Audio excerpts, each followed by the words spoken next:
इस समय मैं हाथ में एक सेब लिए बड़ी तेजी से उसका छिलका उतार रहा था। तेज फल काटने वाला चाकू मेरी उंगलियों के बीच ऐसे घूम रहा था मानो कोई करतब दिखा रहा हो। सेब का छिलका लंबी और पतली पट्टी बनकर बिना टूटे नीचे गिर रहा था। दादी जी पास बैठी यह नजारा देखकर हैरान रह गईं। वाह, तुम्हारी चाकू चलाने की कला तो कमाल है। सेब का छिलका एक बार भी नहीं टूटा। मैं हल्का सा मुस्कुराया। पहले मैं अपनी दादी के लिए अक्सर सेब छीलता था। तभी से यह हुनर आ गया। मैंने सेब को घुमाते हुए आगे कहा, मेरी दादी कहा करती थी कि अगर सेब का छिलका बिना टूटे उतर जाए तो बीमार इंसान जल्दी ठीक हो जाता है। दादी जी हंस पड़ी। तो क्या इसका मतलब है कि मेरी ये बूढ़ी हड्डियां भी जल्दी ठीक हो जाएंगी? मैंने तुरंत सिर उठाकर उनकी आंखों में देखा। बिल्कुल, आप इतनी अच्छी इंसान हैं, आप जरूर जल्दी स्वस्थ हो जाएंगी। हालांकि दादी जी जानती थीं कि उनकी बीमारी लाइलाज है, लेकिन मेरी बातों ने उनका दिल खुश कर दिया। उसी वक्त सेब का आखिरी लंबा छिलका भी सीधे कूड़ेदान में जा गिरा।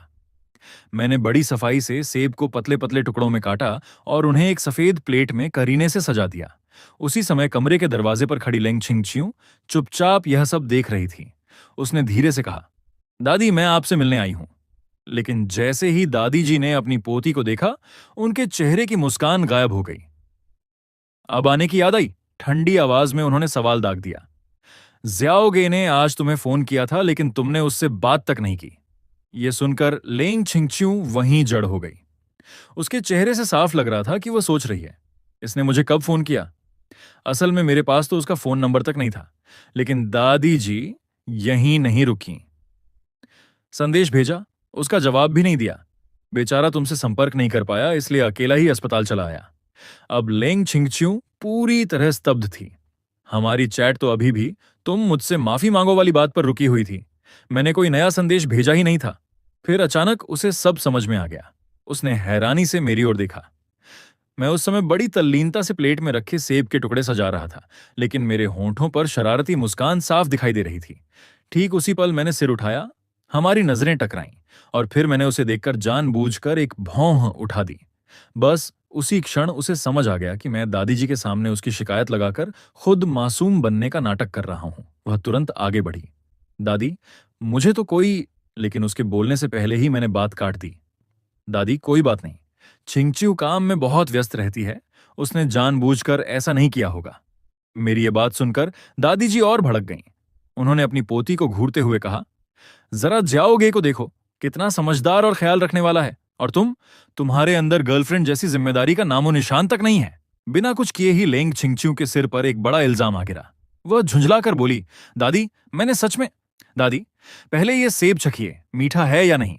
मैंने फिर उसकी बात बीच में ही काट दी। मैंने टूथपिक से एक चमकता हुआ सेब का टुकड़ा उठाया और दादी जी के मुंह की तरफ बढ़ा दिया। दादी जी तुरंत मुस्कुरा उठी। उन्होंने एक कौर लिया और खुश होकर बोली, बहुत मीठा है। वहीं दूसरी ओर लेंग छिंगच्यू खुद को कमरे का बाहरी व्यक्ति महसूस कर रही थी। उसे अपनी सारी सफाई अंदर ही अंदर निगलनी पड़ रही थी। मैंने हल्के से उसकी ओर देखा।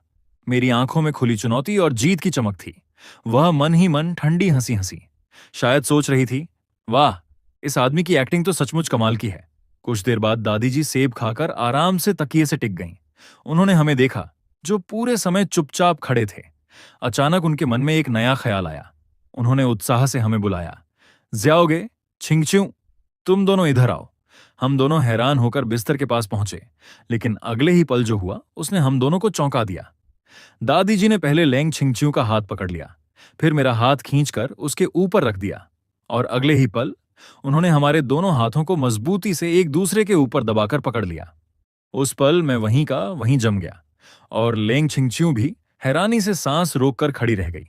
लेकिन दादी जी की आंखों में केवल स्नेह था।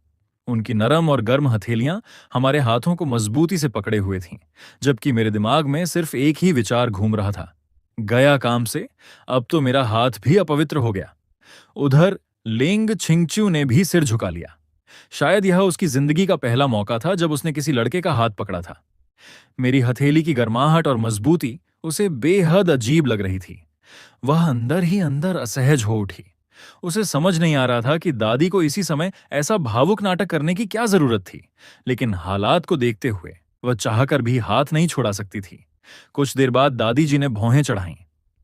तुम दोनों लकड़ी के खंभों की तरह चुप क्यों खड़े हो? उनकी आवाज सुनते ही हम दोनों जैसे नींद से जागे।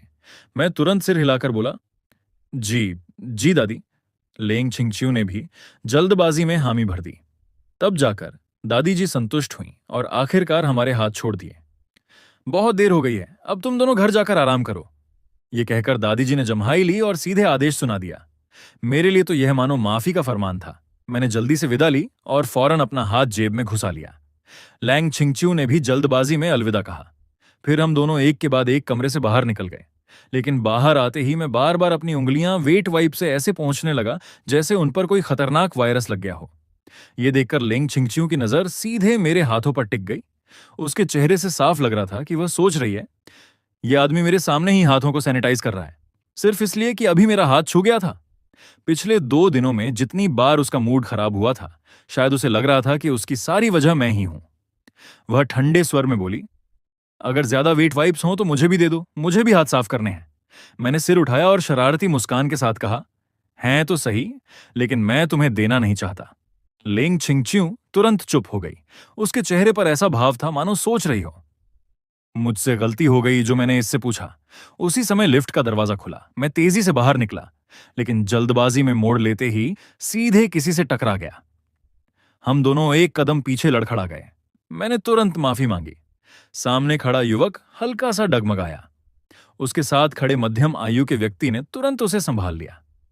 शे, तुम ठीक हो? युवक ने सिर हिलाकर पिता को आश्वस्त किया। फिर मेरी ओर देखकर विनम्रता से पूछा, आप ठीक हैं ना? मैंने हाथ हिलाकर कहा कि सब ठीक है। तभी मैंने पहली बार उसका चेहरा साफ देखा। नाजुक और सुंदर नैन नक्श, गोरा और साफ रंग, हल्की नीली शर्ट और बेहद शांत, सौम्य और आकर्षक व्यक्तित्व। वह मुस्कुराकर सिर झुकाया और अपने पिता के साथ लिफ्ट में चला गया, लेकिन मैं वहीं जड़ हो गया। अचानक पीछे मुड़कर मैंने बंद होती लिफ्ट को घूरना शुरू कर दिया। लिफ्ट के अंदर खड़ा वह लड़का भी मेरी ओर देख रहा था। उसने दोस्ताना अंदाज में मुस्कुरा दिया। मैंने भी अनायास मुस्कुराकर जवाब दिया। लिफ्ट का दरवाजा बंद हो गया, लेकिन मैं अभी भी स्तब्ध खड़ा था, क्योंकि वह कोई और नहीं था, से यानी इस उपन्यास का असली पुरुष नायक। वही आदमी जिसकी वजह से लेंग छिंगचिू ने मूल कहानी में मुझे बेरहमी से छोड़ दिया था। उसका स्वभाव बेहतरीन था और रूप रंग तो बिल्कुल किसी आदर्श रोमांटिक नायक जैसा। मैं तुरंत मुड़ा और लेंग छिंगचिू को घूरने लगा। अभी जो लड़का था, देखा तुमने? उसने सिर हिलाया। हाँ, मैंने दबे स्वर में पूछा, क्या तुम उसे जानती हो? वह मुझे अजीब नजरों से देखने लगी। तुम आखिर कहना क्या चाहते हो? मैं अंदर से बुरी तरह चौंक गया। अभी तक वह नायक को जानती ही नहीं थी। मैंने उसके चेहरे के हर भाव को गौर से देखा। उसे देखकर तुम्हें कुछ खास महसूस नहीं हुआ? जैसे दिल की धड़कन तेज हो जाना, पहली नजर का प्यार, कुछ भी? लेंग छिंगचिू ने मुझे ऐसे देखा जैसे मैं पागल हो गया हूं। मुगे, कहीं टक्कर लगने से तुम्हारा दिमाग तो खराब नहीं हो गया? मैं एकदम निरुत्तर रह गया। आखिरकार मैंने नजरें फेर लीं और बाहर की ओर चल पड़ा। वह भी मेरे पीछे पीछे चलने लगी। स्पष्ट था कि उसे बिल्कुल समझ नहीं आ रहा था कि मुझे अचानक क्या हो गया है, लेकिन मेरे मन में इस समय तूफान मचा हुआ था। हमारे ब्रेकअप में अब सिर्फ 7 दिन बाकी थे। फिर भी उपन्यास की असली नायिका लेंग छिंगचिू अभी तक शेसी को जानती तक नहीं थी। तो क्या अगले 7 दिनों में ही वह उससे प्यार कर बैठेगी? क्या इतने कम समय में वह पूरी तरह उसके लिए दीवानी हो जाएगी और फिर मुझे ठोकर मारकर अपनी जिंदगी से बाहर फेंक देगी? यही एकमात्र तर्कसंगत संभावना लग रही थी। शेसी अस्पताल में आया था, इसका मतलब उसके परिवार का कोई सदस्य यहां भर्ती था और संयोग से दादी जी भी इसी अस्पताल में थीं। लेंग छिंगचिू रोज उनसे मिलने आती थीं। ऐसे में दोनों का बार बार मिलना तय था और फिर धीरे धीरे प्यार की चिंगारी भड़कना भी। किसी रोमांटिक उपन्यास के सबसे बड़े सीपी फैन के लिए यह किसी सपने से कम नहीं था। मानो मैं खुद कहानी के अंदर बैठकर मुख्य जोड़ी का प्रेम प्रसंग देखने वाला था। लेकिन दुर्भाग्य से इस समय मैं कोई दर्शक नहीं था। मैं वही बदकिस्मत साइड कैरेक्टर था जिसे अंत में बाहर का रास्ता दिखाया जाना था। इसलिए इस खबर से खुश होने की बजाय मेरे दिल में केवल बेचैनी बढ़ती जा रही थी।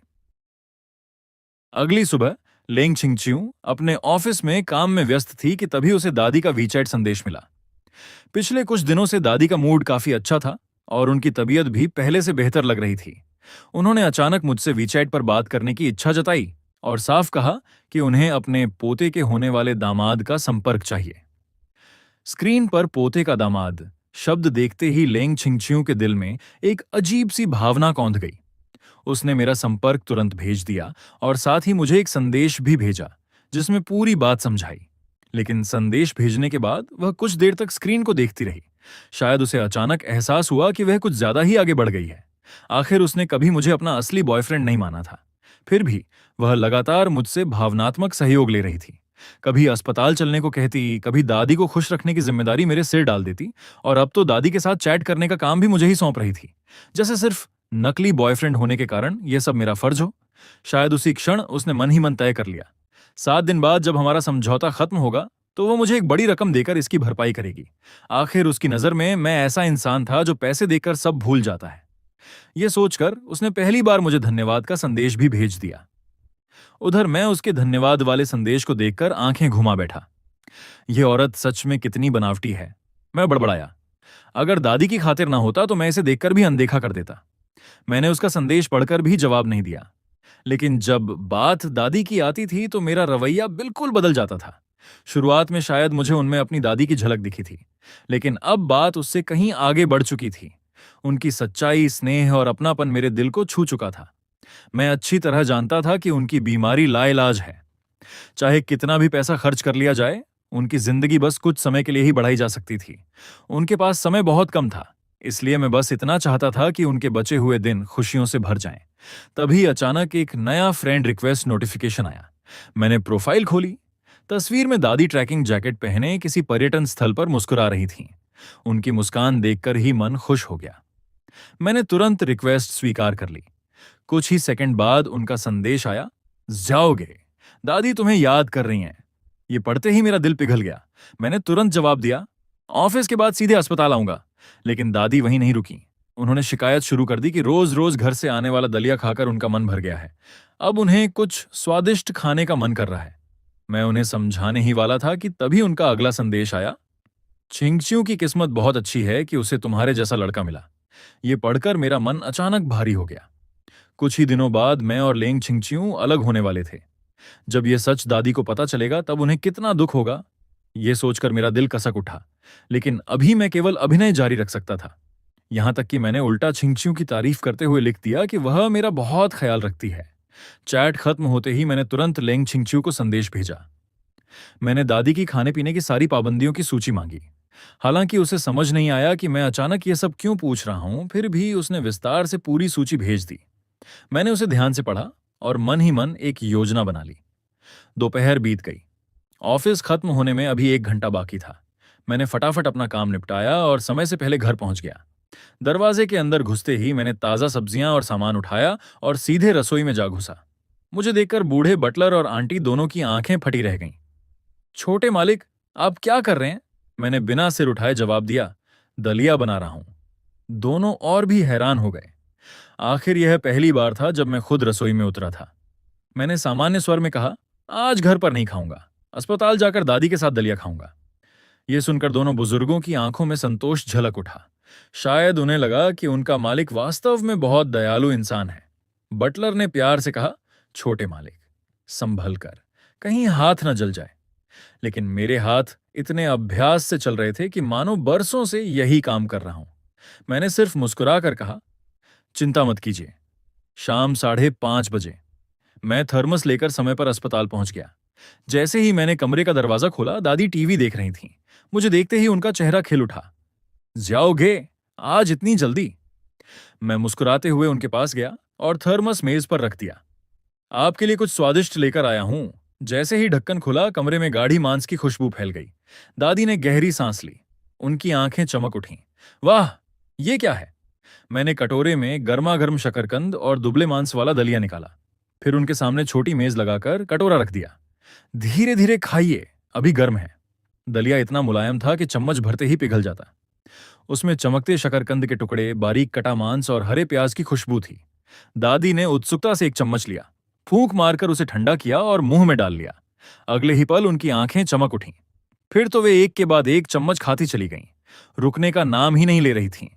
आधा कटोरा खत्म होने के बाद उन्होंने सिर उठाया। उनकी आंखें हल्की सी नम हो चुकी थीं। ज़ियाओगे, ये दलिया बहुत स्वादिष्ट है, तुमने सच में दिल लगा दिया। शायद उन्हें समझ आ गया था कि दिन में की गई उनकी छोटी सी शिकायत सुनकर ही मैंने खास तौर पर यह दलिया बनाया है। उन्हें इतनी खुशी से खाते देखकर मेरे चेहरे पर भी कोमल मुस्कान आ गई। लेकिन कोई नहीं जानता था कि इस स्वाद के पीछे कितनी कड़वी यादें छिपी थीं। जब मेरी अपनी दादी बीमार थीं और कुछ खा नहीं पाती थीं, तब मैं दिन रात तरह तरह की रेसिपी आजमाया करता था। उसी दौरान मैंने यह खास दलिया बनाना सीखा था, हल्का, पौष्टिक और बेहद स्वादिष्ट।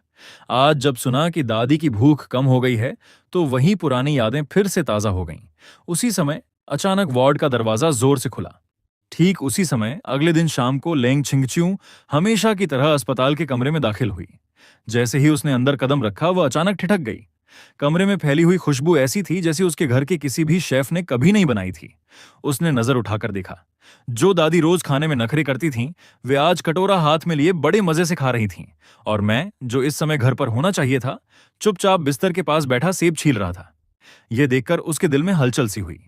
आज उसने मुझे बुलाया भी नहीं था, फिर भी मैं खुद अपनी मर्जी से दादी से मिलने चला आया था। वह दादी की ओर मुड़ी। दादी, आज की खिचड़ी की खुशबू तो रोज से कहीं ज्यादा अच्छी लग रही है। दादी ने बिना सिर उठाए गर्व से कहा, क्योंकि ये घर की नहीं है, इसे तो हमारे श्याओगे ने अपने हाथों से बनाया है। ये सुनते ही लेंग छिंगच्यू स्तब्ध रह गई। उसे यकीन ही नहीं हुआ कि इतनी शानदार रसोई कला मेरे हाथों की हो सकती है। उसने अनायास मेरी तरफ देखा। उसी समय मेरी भी नजर उससे मिली, लेकिन मैंने बिना कोई प्रतिक्रिया दिए शांत भाव से नजर फेर ली और फिर से सेब छीलने लगा। सेब का छिलका अब भी लगातार निकल रहा था, एक बार भी टूटा नहीं। लैंग छिंगच्यू के चेहरे पर जटिल भाव उभर आए। तभी उसे एहसास हुआ कि दिन में मैंने दादी की खाने पीने की सारी पसंद नापसंद क्यों पूछी थी। असल में मैं उसी समय इस खिचड़ी की तैयारी कर रहा था। दादी ने 2 पूरे कटोरे खत्म कर दिए, फिर संतुष्टि से कटोरा नीचे रखा और पेट भरने की एक लंबी सांस ली। बस, अब और नहीं खा सकती। ये खिचड़ी तो कमाल की है, मैं मुस्कुराया। दादी को पसंद आई, बस यही काफी है। मैं खुद भी भूखा ही आया था, इसलिए थोड़ी सी खिचड़ी मैंने भी खाई थी। फिर भी थर्मस में थोड़ा हिस्सा बच गया था। मैं उसे बंद करने ही वाला था कि दादी अचानक बोली, इतनी स्वादिष्ट चीज फेंकना पाप है, बाकी छिंगच्यू खा ले। कमरे का माहौल एक पल को अजीब हो गया। मैंने तुरंत लेंग छिंगच्यू की तरफ देखा। सच कहूं तो मेरा बिल्कुल मन नहीं था कि यह खिचड़ी उसे दूं। इतनी तीखी जुबान वाली लड़की मेरे हाथ की मेहनत खाने की हकदार नहीं थी। लेकिन लेंग छिंगच्यू बेहद तेज थी। उसने एक नजर में मेरी आंखों का तिरस्कार पढ़ लिया। शायद पहले उसका खाने का कोई इरादा नहीं था, लेकिन मेरा यह भाव देखकर उसके अंदर भी जिद जाग गई। मानो सोच रही हो, इतना नहीं देना चाहते तो आज मैं पूरा खत्म करके ही रहूंगी। वह आगे बढ़ी और बोली, ठीक है, मैं खा लेती हूं। मैं हैरान रह गया। इस औरत की बेशर्मी की भी कोई हद है। मैं कुछ कहता, उससे पहले ही दादी ने फैसला सुना दिया। एक बूंद भी बर्बाद नहीं होनी चाहिए।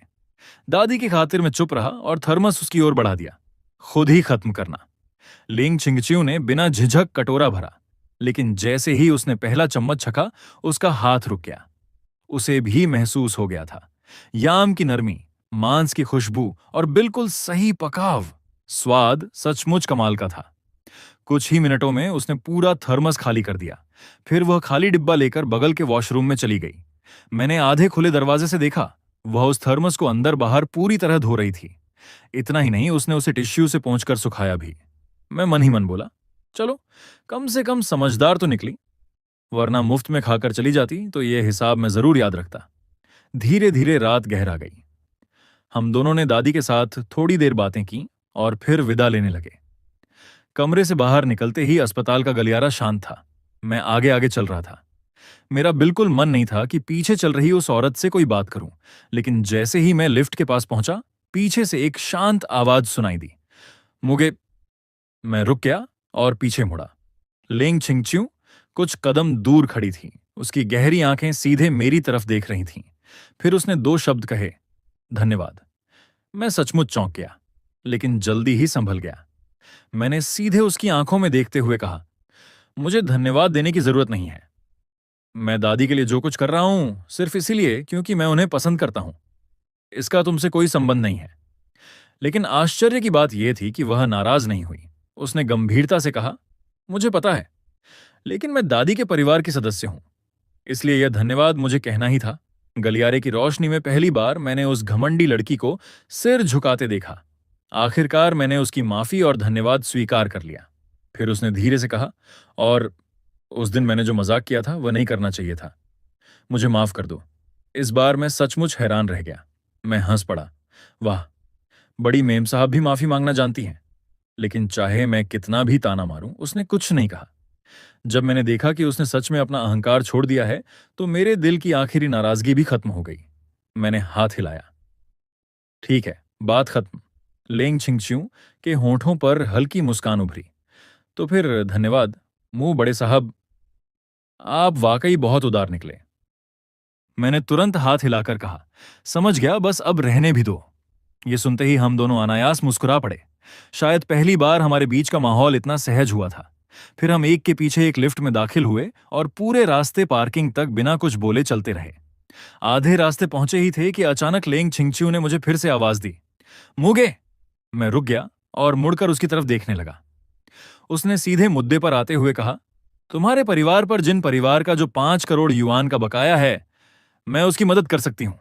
मैंने तुरंत कदम रोक लिए, दोनों हाथ सीने पर बांधे और हल्की मुस्कान के साथ पूछा, और मैडम, उसे कैसे सुलझाने वाली हैं? लिंग छिंगच्यू ने बिना किसी झिझक के मेरी आंखों में देखते हुए कहा, वो पैसे मैं दे दूंगी और तुम्हें लौटाने की भी जरूरत नहीं होगी। उसकी बात सुनकर मैं सचमुच हैरान रह गया। पूरे 5 करोड़ युआन!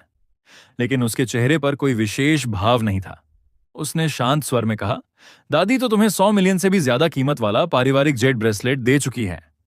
उसके सामने ये 5 करोड़ कुछ भी नहीं है। मैं हंस पड़ा। लगता है दादी और पोती दोनों एक ही मिट्टी की बनी हैं। फिर मैंने सिर हिलाया। लेकिन अब मुझे मदद की जरूरत नहीं है। 5 करोड़ की समस्या लगभग सुलझ चुकी है। अब चौंकने की बारी लेंग छिंगच्यू की थी। उसके चेहरे पर साफ लिखा था कि उसे यकीन नहीं हो रहा। इतनी बड़ी रकम का इंतजाम मैंने इतनी जल्दी कैसे कर लिया? मैंने बस उसे हल्का सा सिर हिलाकर इशारा किया और अपनी कार की तरफ बढ़ गया। वह वहीं खड़ी रही, मेरी दूर जाती हुई पीठ को देखती हुई। शायद उसके मन में यही चल रहा था कि आज का मैं पहले वाले मुगे से बिल्कुल अलग इंसान बन चुका हूं। उसे समझ नहीं आ रहा था कि किसी इंसान में इतना बड़ा बदलाव आखिर कैसे आ सकता है। लेकिन शायद वह यह भी समझ चुकी थी कि अब उसे मेरे बारे में अपनी पुरानी सारी धारणाएं बदलनी होंगी। उधर मैं कार में बैठ चुका था। रियर व्यू मिरर से मैंने पीछे खड़ी लेंग छिंगच्यू को देखा और मन ही मन बुदबुदाया, आज तो बड़ी मैडम का मूड कुछ ज्यादा ही अच्छा है। अगले दिन दोपहर मैं हमेशा की तरह अस्पताल की पार्किंग में पहुंचा। लेकिन जैसे ही कार रोककर नीचे उतरने लगा, एक घबराया हुआ युवक मेरी तरफ भागता हुआ आया। मैंने गौर से देखा, वह कोई और नहीं बल्कि कहानी का असली नायक शयछीत था। वह हाँफते हुए मेरे सामने रुका और घबराई आवाज में बोला, माफ कीजिए, क्या मैं थोड़ी देर आपकी कार में छिप सकता हूं? स्थिति इतनी अचानक थी कि मैंने कुछ पूछा भी नहीं। सीधे कार का पिछला दरवाजा खोल दिया। शेरछीप फुर्ती से अंदर घुस गया और पीछे की सीट पर दुबक कर बैठ गया। मैंने दरवाजा बंद ही किया था कि तभी काले चमड़े की जैकेट पहने एक युवती पार्किंग में दाखिल हुई।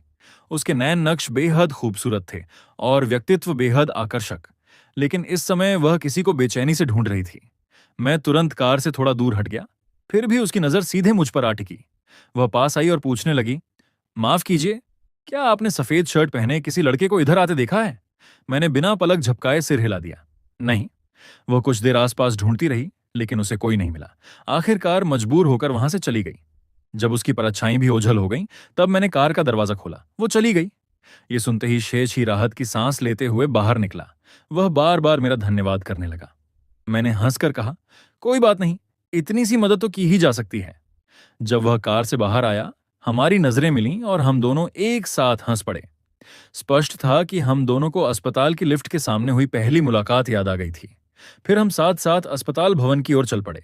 बातों बातों में मुझे पता चला कि उसकी मां की टांग टूट गई थी, इसलिए वह छुट्टी लेकर उनकी देखभाल कर रहा था। माहौल अच्छा था, इसलिए उसने खुद ही परिचय दिया।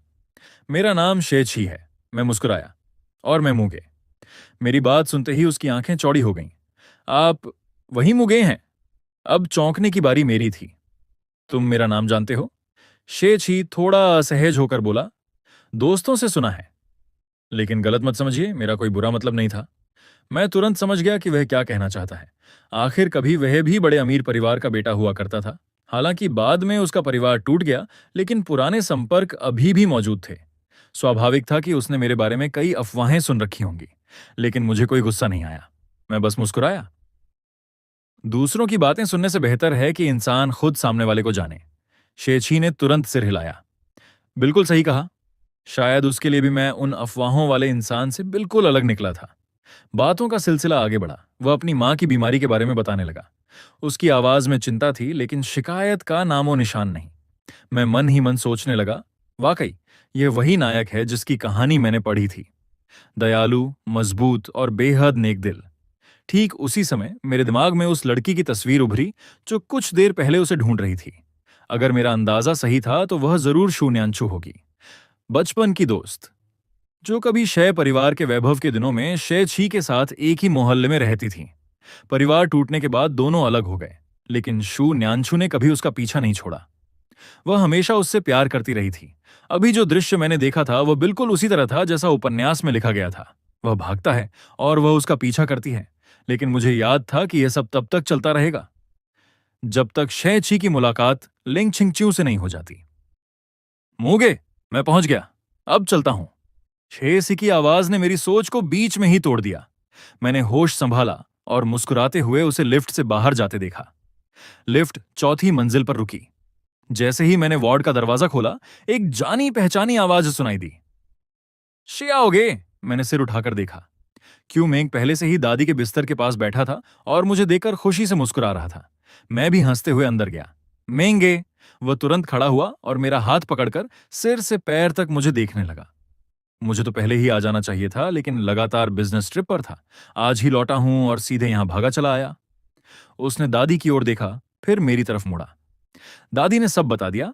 इन दिनों तुम ही उनका साथ दे रहे थे। सच में बहुत धन्यवाद। मैंने मुस्कुराकर सिर हिलाया। कोई बात नहीं, मुझे भी दादी के साथ रहना अच्छा लगता है। मेरी बात सुनकर उसकी आंखों में प्रशंसा और बढ़ गई, लेकिन अगले ही पल उसने पूछा, वैसे चिंगचियो कहाँ है? तुम्हारे साथ नहीं आई? मैंने तुरंत जवाब दिया, ऑफिस में काम है, मैं पहले आ गया। क्यू मेंग ने सिर हिलाया और हंसते हुए बोला, चिंगचियो को तुम्हारे जैसा बॉयफ्रेंड मिल गया। इसका मतलब उसने पिछले जन्म में पूरी आकाश गंगा बचाई होगी। मैं तुरंत मुस्कुराया। वो तो, लेकिन बिल्कुल शब्द मेरे होंठों तक ही पहुंचा था कि दरवाजा अचानक खुल गया। दरवाजे पर खड़ी थी लेंग चिंगचियो। उसकी निगाहें सीधी मुझ पर टिकी थीं। मेरी मुस्कान उसी पल जम गई। ये औरत हर बार सबसे गलत समय पर ही क्यों आती है? अभी जो बातें हुई थीं, उसने सब सुन लिया होगा। लेकिन आश्चर्य की बात यह थी कि वह नाराज नहीं हुई, बल्कि उसके होंठों पर हल्की सी मुस्कान उभर आई। वह अंदर आई और खुशी खुशी दादी का हालचाल पूछने लगी। दादी भी उसे देखकर खिल उठी। क्यू मेंग ने हंसते हुए कहा, अभी तुम्हारी ही बात कर रहे थे। चिंगचियो ने जानबूझकर पूछा, अच्छा, क्या बात हो रही थी? क्यू मेंग ने बिना कुछ छिपाए सारी बात दोहरा दी। मैं कह रहा था कि तुम्हें मूगे जैसा बॉयफ्रेंड मिलना पिछले जन्म में आकाश गंगा बचाने जैसा सौभाग्य है। मैं शर्म से जमीन में गड़ने वाला था, लेकिन चिंगचियो ने रहस्यमयी मुस्कान के साथ मेरी ओर देखा। क्या यह गलत है? मैंने मन ही मन आंखें घुमाई। गलत? कुछ ही दिनों में तो हमारा ब्रेकअप होने वाला है। कितनी अच्छी एक्टिंग करती है ये। क्यू में की निगाहें हम दोनों के बीच घूम रही थीं। उसे लग रहा था कि हमारे रिश्ते में अचानक बहुत प्रगति हो गई है, जबकि सच तो यह था कि हमारे बीच प्यार जैसी कोई चीज नहीं थी। तभी दादी ने मुस्कुराते हुए कहा, तुम दोनों तो हमेशा से इतने प्यार करने वाले थे। क्यू मेंग ने तुरंत बधाई दी। और चिंगचियो? वह बस मुस्कुराती रही और सब स्वीकार करती रही। इसके बाद कई दिनों तक मैं रोज अस्पताल जाता रहा। मेरे हाथ का बना दलिया भी हर दिन अलग होता था। कभी शकरकंद और बाजरे का, कभी चिकन और मशरूम का, कभी मछली और सब्जियों का। धीरे धीरे दादी की सबसे बड़ी खुशी मेरे हाथ का वह थर्मस बन गया। क्यू मेंग भी अब अस्पताल का नियमित सदस्य बन चुका था। वह रोज समय पर आता और दलिया पीते हुए कहता, मैं तो कभी दलिया पसंद नहीं करता था, लेकिन अब इसकी लत लग गई है। मैं हंसकर कहता, तो और पी लो। लेकिन उसकी भूख कम थी। एक कटोरे से ज्यादा नहीं खा पाता था। बाकी बचा हुआ हिस्सा हमेशा की तरह चिंगचियों खत्म करती। और सबसे हैरान करने वाली बात, खाने के बाद वह खुद थर्मस धोकर भी लाती। एक दिन क्यू मेंग ने मेरे कान में फुसफुसाकर कहा, मेरी यह कजिन बचपन से कभी रसोई के काम के पास भी नहीं गई और अब खुद बर्तन धो रही है। मैंने शांत भाव से जवाब दिया, ज्यादा धोएगी तो आदत पड़ जाएगी। क्यू मेंग हंसते हंसते दोहरा हो गया, बिल्कुल, इसे और काम करवाओ। धीरे धीरे अस्पताल का माहौल बदल गया। जहां पहले चिंगचियों और क्यू मेंग के साथ कमरा हमेशा शांत और उदास रहता था, वहीं अब हंसी और गर्मजोशी से भरा रहने लगा था। दादी अक्सर मुस्कुराते मुस्कुराते आंखें बंद कर लेती थीं। उन्हें यह नया माहौल बहुत पसंद था। फिर एक नई सुबह आई। मैं नींद से जागा। सबसे पहले मोबाइल उठाया और वीचैट खोला, लेकिन इनबॉक्स पूरी तरह खाली था। लेइंग चिंगचियो का एक भी संदेश नहीं। मैंने निराश होकर फोन नीचे रख दिया, लेकिन मेरे मन में लगातार एक ही बात घूम रही थी, क्योंकि आज वही दिन था जिस दिन उपन्यास की कहानी के अनुसार मेरा और लेंग चिंगचियो का ब्रेकअप होना तय था। अब तक ब्रेकअप का मैसेज क्यों नहीं आया? मैं तो इस दिन का इतनी बेसब्री से इंतजार कर रहा था कि आंखें तक थक गई थीं। फिर मैंने सोचा, सुबह सुबह ब्रेकअप करना भी कुछ खास शालीन नहीं लगेगा। इसलिए अपने उत्साह को दबाकर मैंने तय किया कि दिन चढ़ने तक इंतजार करता हूं और फिर तमाशा देखूंगा। इसके बाद मैं हल्की फुल्की धुन गुनगुनाते हुए सीधे कंपनी की ओर निकल पड़ा। जैसे ही मैं कंपनी की लॉबी में दाखिल हुआ, रिसेप्शन पर मौजूद युवक मुस्कुराते हुए तुरंत मेरे पास आया। Good morning, vice president sir. मैंने मुस्कुराकर सिर हिलाया। मुझे याद आया कि जब से मैंने इस उपाध्यक्ष के पद पर रहते हुए रोज ऑफिस आना शुरू किया था, पूरी कंपनी का माहौल ही बदल गया था। मैंने न सिर्फ कई वरिष्ठ अधिकारियों से बेहतर प्रदर्शन किया, बल्कि कर्मचारियों के लिए कई नई सुविधाएं भी शुरू करवाईं। ऊपर से मैं अक्सर अपनी जेब से पूरे स्टाफ के लिए शाम की चाय और स्नैक्स का इंतजाम कर देता था।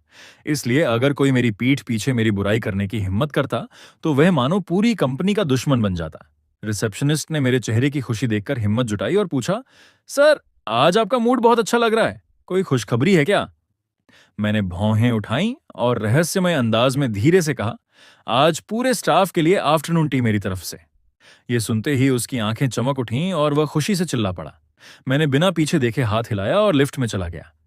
जैसे ही लिफ्ट का दरवाजा बंद हुआ, मेरी आंखों में उत्साह की चमक कौंध गई, क्योंकि आज सिर्फ उस लंबे समय से प्रतीक्षित ब्रेकअप का दिन नहीं था, बल्कि 5 करोड़ युआन, 50 मिलियन की भारी भुगतान राशि चुकाने का भी निर्णायक दिन था। मैंने यह पूरी रकम किसी तरह जुटा ली थी। ऑफिस पहुंचते ही मेरा पहला काम यही था कि इस रकम का भुगतान तुरंत करवा दूं। धोखेबाज प्रेमिका से छुटकारा और करोड़ों का भुगतान पूरा। ये तो सचमुच दोहरी खुशी थी। जैसा मैंने सोचा था वैसा ही हुआ। ऑफिस में कदम रखते ही मैंने तुरंत वित्त विभाग को भुगतान प्रक्रिया शुरू करने का आदेश दिया। विशेष स्वीकृति वाले इस भुगतान चैनल की रफ्तार हैरान कर देने वाली थी। सिर्फ आधे घंटे के भीतर पूरे 5 करोड़ युआन ट्रांसफर कर दिए गए। मैं कुर्सी पर पीछे टिक गया और राहत की लंबी सांस ली। जब यह सिरदर्द खत्म हो गया, तो बाकी समस्याएं मेरे लिए कोई मायने नहीं रखती थीं। फिर मैं अपना लैपटॉप उठाकर सीधे मुंह चांगहोंग के ऑफिस की ओर चल पड़ा। आज मुझे अपने पिता से एक बेहद महत्वपूर्ण बात साफ साफ कहनी थी। दरवाजा खोलकर अंदर गया तो मुंह चांगहोंग मेज के पीछे बैठे हुए थे। उन्होंने सिर उठाकर पूछा, कोई जरूरी बात है? मैंने बिना झिझक सिर हिलाया। पापा, मैं सप्लायर जिन साहब को पूरी तरह बदल देना चाहता हूं। मेरी बात सुनते ही उनके चेहरे पर हैरानी छा गई, लेकिन मैंने उन्हें प्रतिक्रिया देने का मौका ही नहीं दिया और सीधे अपने 3 बड़े कारण सामने रख दिए। पहला कारण, जिन साहब का बेटा जिन मूचिंग हमेशा मेरे खिलाफ साजिशें करता रहा है। हमारे संबंध बहुत पहले ही पूरी तरह खराब हो चुके हैं। इतना ही नहीं, जिन साहब ने कंपनी पर बकाया पड़े 5 करोड़ युआन के भुगतान की गोपनीय जानकारी भी जगह जगह फैलाई। इसी वजह से जिन मूचिंग खुलेआम मेरा मजाक उड़ाता रहा और मेरा अपमान करता रहा। ऐसे लोगों के हाथ में कंपनी की सप्लाई चेन सौंपना भविष्य के लिए बहुत बड़ा खतरा होगा। दूसरा कारण, जिन साहब इस बात का फायदा उठाते हैं कि वे हमें लंबी उधारी अवधि देते हैं। इसी भरोसे पर उनके दाम हमेशा बाकी प्रतिस्पर्धियों से कहीं ज्यादा रहे हैं। पहले कंपनी की नकदी की स्थिति खराब थी, इसलिए हमें मजबूरी में यह सब सहना पड़ता था। लेकिन अब हालात पूरी तरह बदल चुके हैं।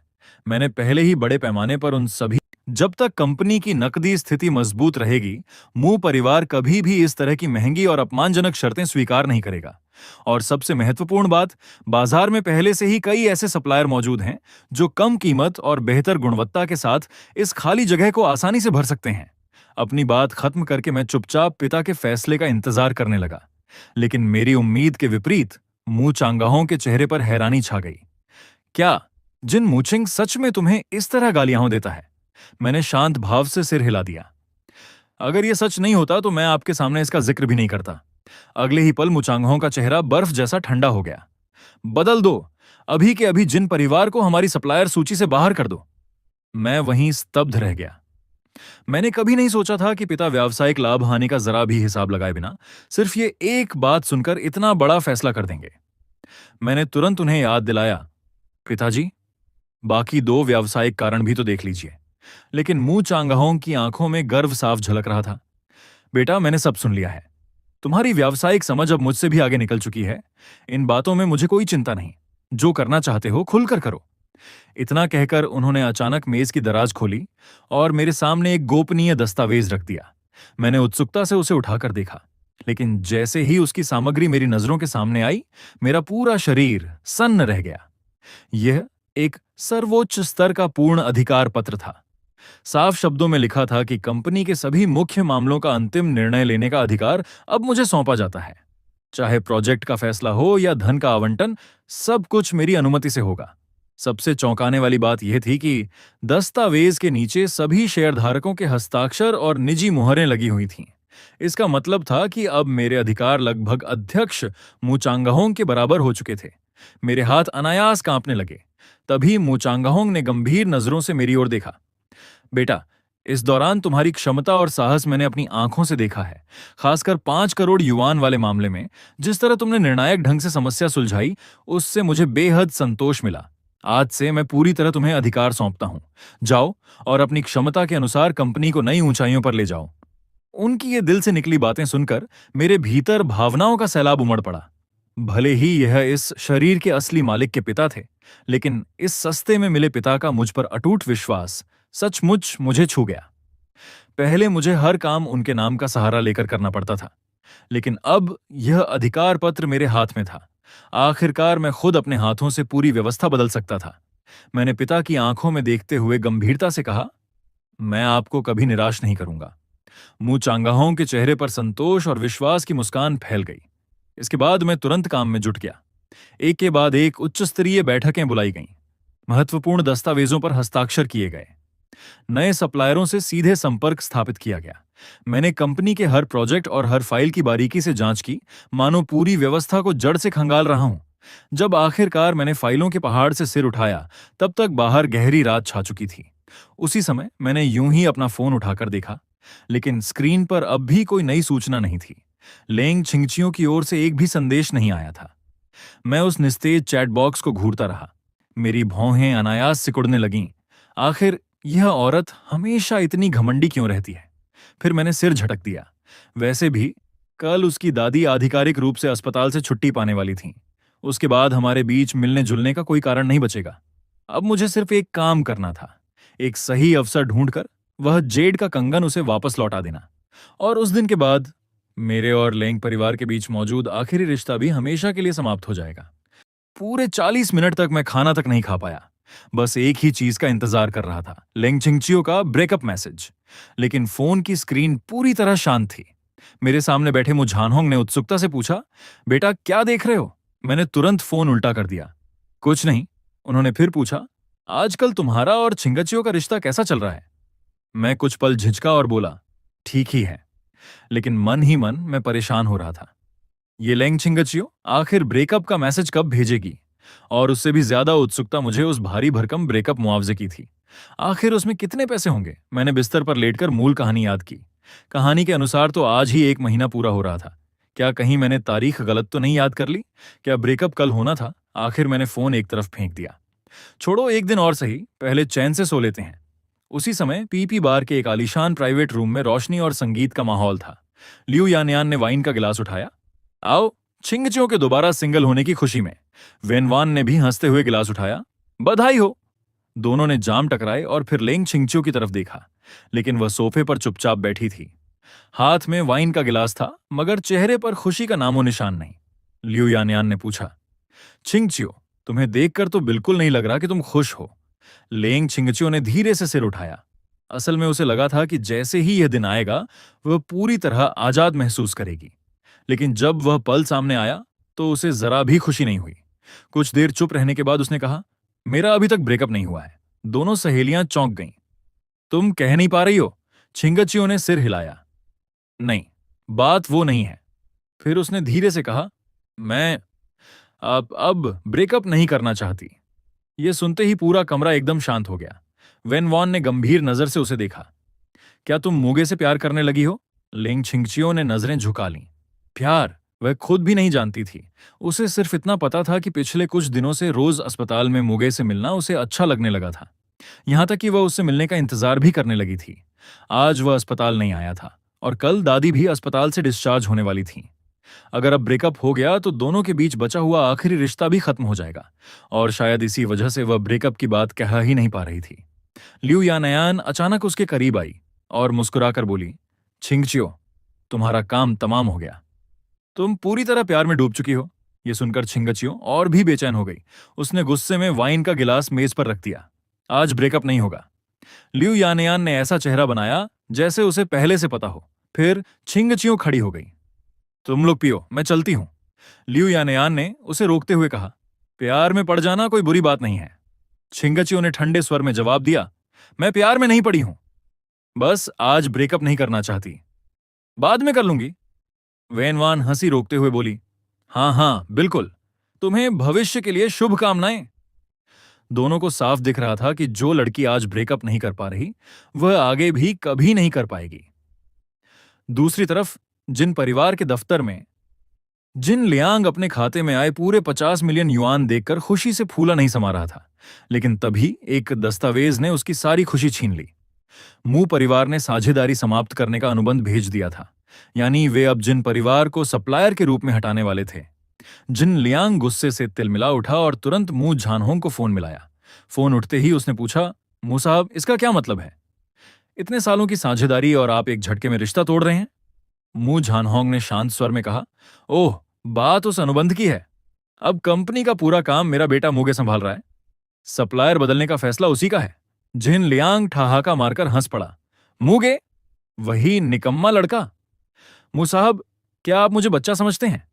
लेकिन यह सुनते ही मू झानहोंग का स्वर बर्फ जैसा ठंडा हो गया।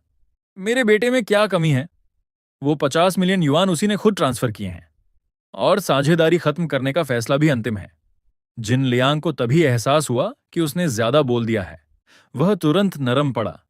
मू साहब, कंपनी बेटे को सौंपना आपकी मर्जी है, लेकिन उसे मनमानी करने देना ठीक नहीं। आज के बाजार में मेरे जैसा लंबा क्रेडिट पीरियड कौन देगा? अगर आपकी नकदी व्यवस्था बिगड़ गई तो पूरा मू परिवार मुश्किल में पड़ जाएगा। मू जानहोंग हल्के से हंसे। क्रेडिट पीरियड लंबा जरूर था, लेकिन तुम्हारी कीमतें भी आसमान छू रही थीं। पिछले 2 सालों में मैंने तुम्हें कितना अतिरिक्त पैसा दिया है, यह तुम मुझसे बेहतर जानते हो। अब साझेदारी खत्म हो रही है, सब अपने अपने रास्ते। फोन कटने के बाद दूसरी तरफ सिर्फ बेरहम बीप बीप की आवाज रह गई। जिन लियांग का चेहरा बदरंग हो गया। उसे अब समझ आ चुका था कि मू परिवार का कॉन्ट्रैक्ट खोना कोई साधारण बात नहीं थी। पिछले कई सालों से उनकी कंपनी मू परिवार से खूब पैसा कमा रही थी। वह किसी भी कीमत पर इस सोने की खान को खोना नहीं चाहता था। इसलिए उसने शर्म निगलकर दोबारा मू झानहोंग को फोन लगाया। इस बार उसका रवैया पूरी तरह बदल चुका था।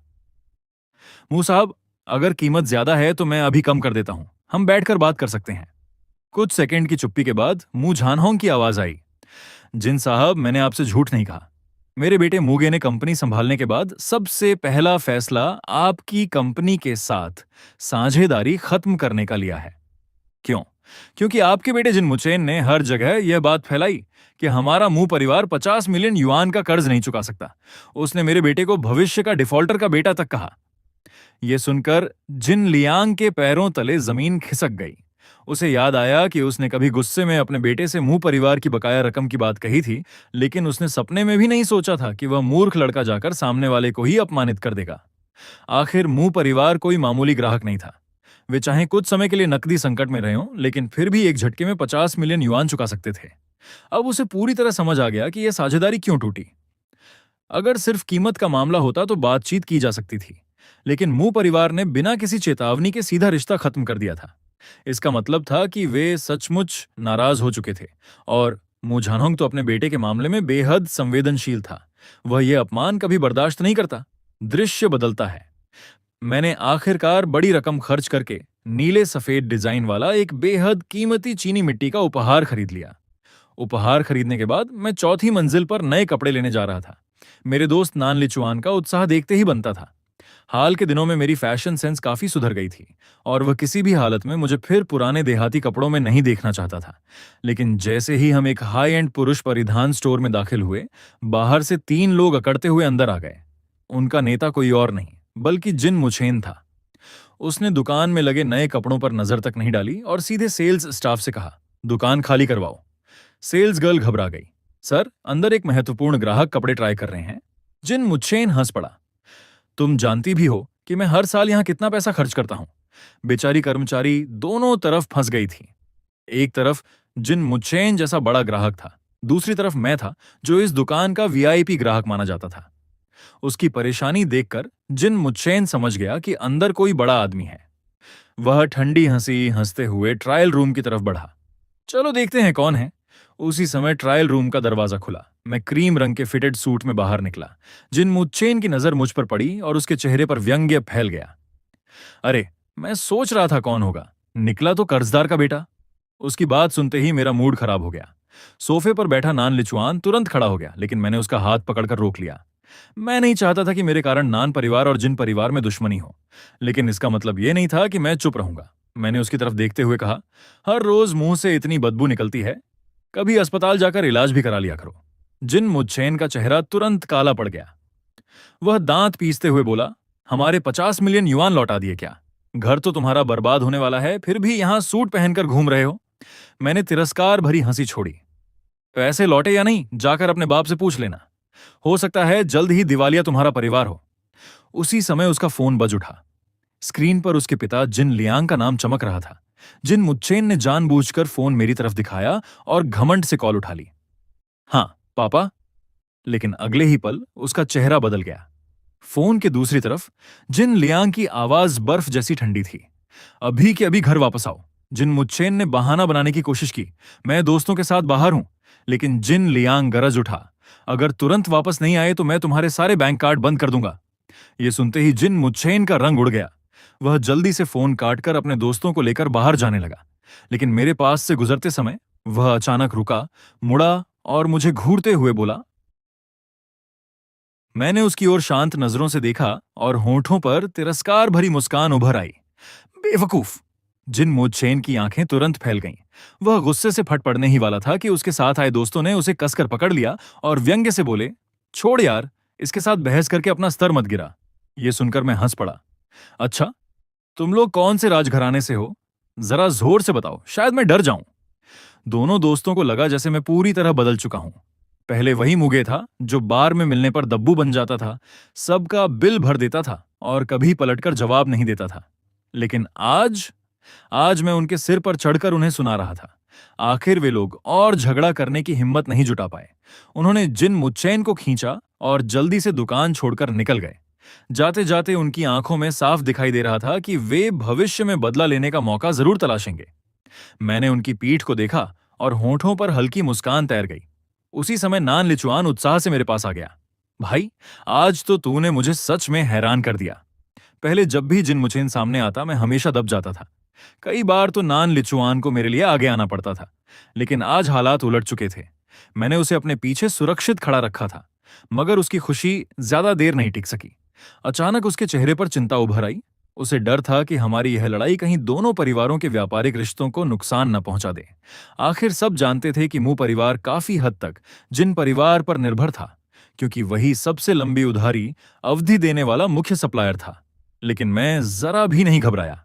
मैंने शांत स्वर में कहा, कोई बात नहीं, मैंने पहले ही मुंह परिवार और जिन परिवार के बीच की साझेदारी खत्म कर दी है। नान लिचुआन का मुंह खुला का खुला रह गया। क्या अंकल ने मान लिया? मैं आराम से सोफे पर बैठ गया और एक और बड़ा रहस्य खोल दिया। अब पूरी कंपनी मेरे नियंत्रण में है। मेरे पिताजी सारे फैसले मुझ पर छोड़ चुके हैं। नकदी की समस्या भी मैंने हल कर दी है। जरूरत पड़ी तो जिन परिवार से 10,000 गुना बेहतर सप्लायर ढूंढ लूंगा। यह सुनते ही नान लिचुआन की आंखें चमक उठीं। वह खुशी से मेरा सिर रगड़ते हुए बोला, वाह भाई, आखिरकार तेरे दिमाग ने काम करना शुरू कर दिया। मैं हंसी रोकते रोकते रह गया। असलियत यह नहीं थी कि मेरा दिमाग खुल गया था। असलियत यह थी कि इस शरीर के भीतर अब एक बिल्कुल अलग आत्मा थी। अचानक मेरा मन भारी हो गया। अगर नान लिचुआन को सच्चाई पता चल जाए तो शायद वह किसी तांत्रिक को बुलाकर मुझे इस शरीर से निकलवाने की कोशिश करे, क्योंकि वह जिस दोस्त से प्यार करता था वह असली मुगे था, ये नया मैं नहीं। ये सोचकर मेरे भीतर अपराध बोध की लहर दौड़ गई।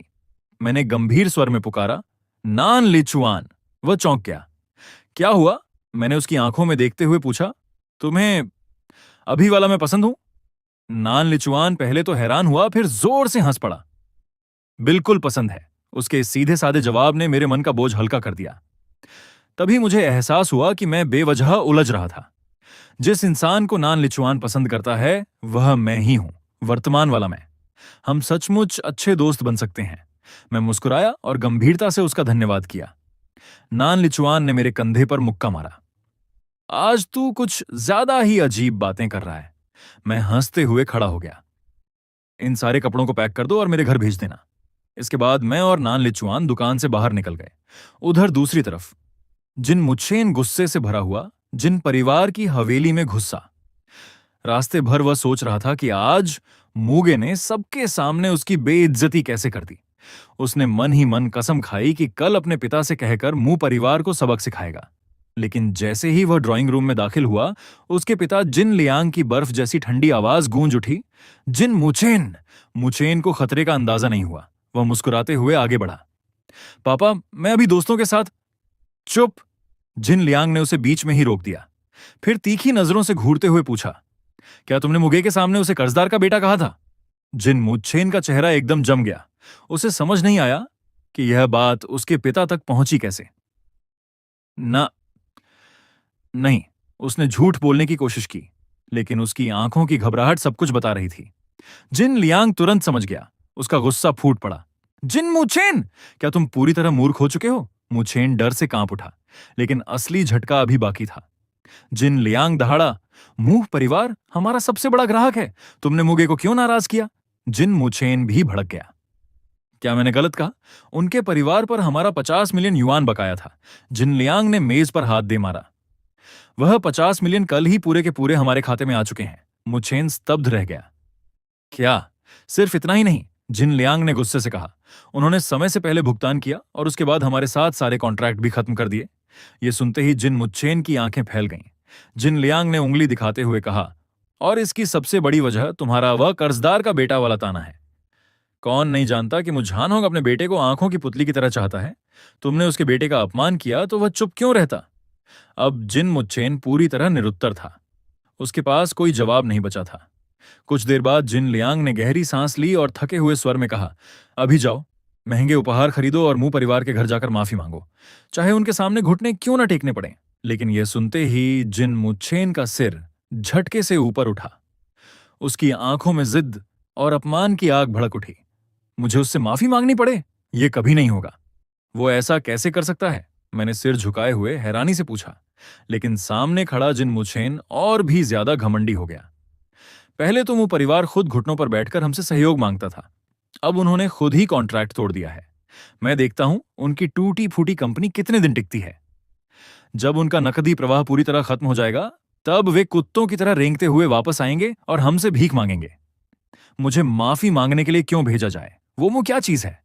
उसी समय धड़ाक, एक जोरदार थप्पड़ उसके चेहरे पर पड़ा।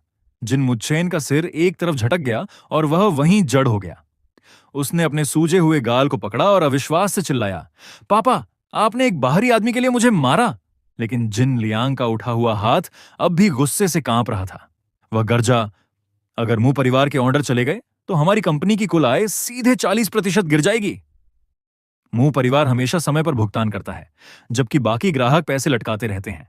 अगर हमने इस सबसे बड़ी नकदी देने वाली कंपनी को खो दिया तो पूंजी श्रृंखला टूटने वाली उनकी नहीं, हमारी होगी। पहले हम भुगतान अवधि का फायदा उठाकर मुंह परिवार पर दबाव बना सकते थे, लेकिन अब हालात बदल चुके हैं।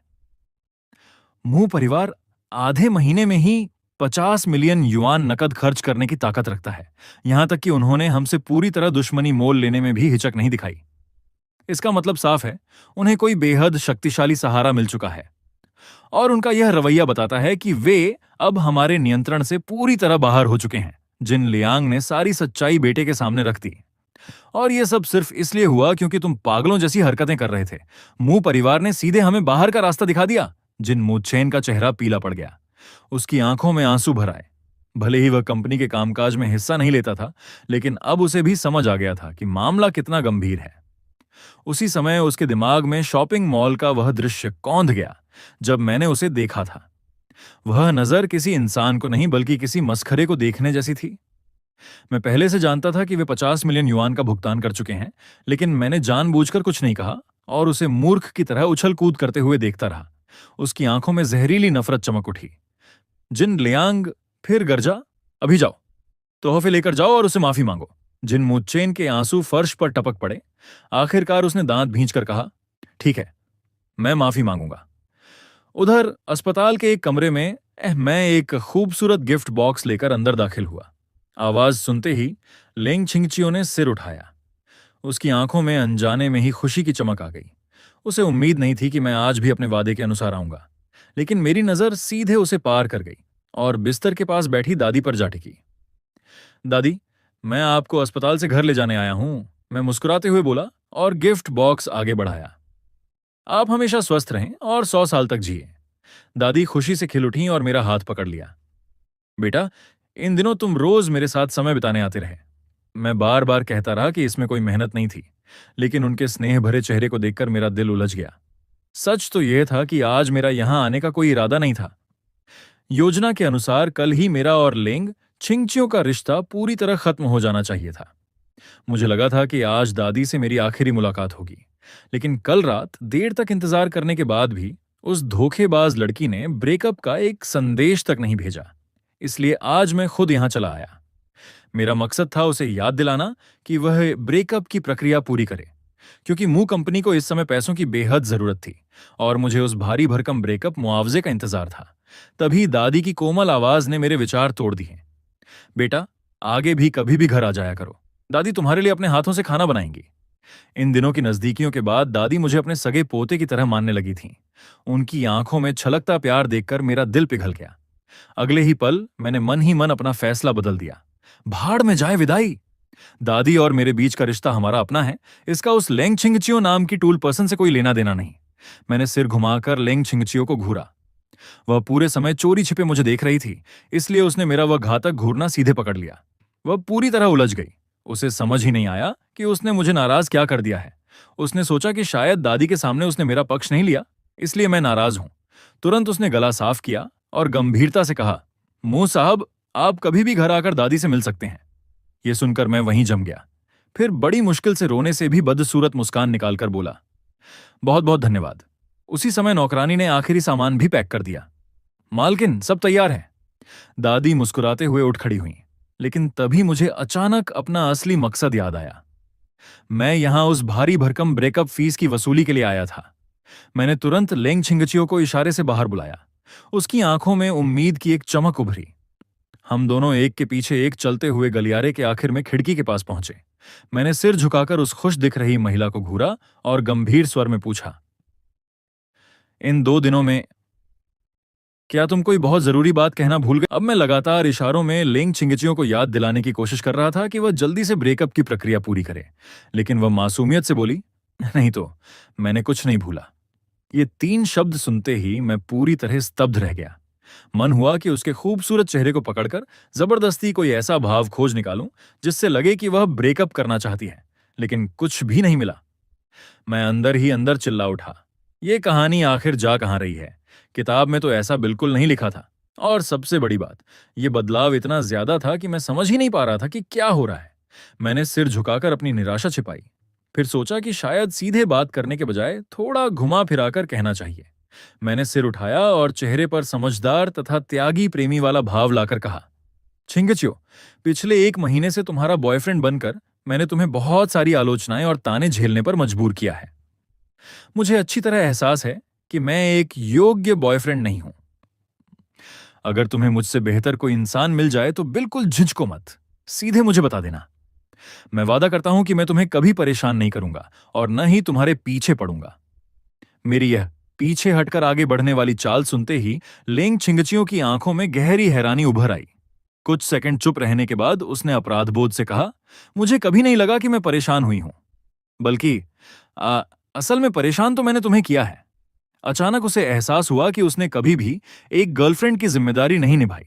उसने सोचा कि शायद मैं उसकी बेरुखी से तंग आ चुका हूं, इसलिए आज ऐसी बातें कर रहा हूं। वह धीरे से बोली, तुम बहुत अच्छे हो, गलती मेरी है। उसकी इतनी गंभीर आत्मालोचना सुनकर मैं पूरी तरह अवाक रह गया। ये लड़की आखिर चाहती क्या है? क्या इसे स्क्रिप्ट पढ़ना नहीं आता? अभी तो इसे पैसे फेंककर ब्रेकअप करना चाहिए था। मैंने उसकी भावुक और प्रेम से भरी निगाहों को देखा। ऐसा लगा जैसे मैं किसी भैंस के आगे बीन बजा रहा हूं। आज ब्रेकअप फीस मिलने की कोई उम्मीद नहीं थी। आखिर मैंने हार मान ली। चेहरे पर जबरदस्ती मुस्कान लाकर कहा, छिंगचियो, सच कहूं तो मुझे भी कोई शिकायत नहीं है।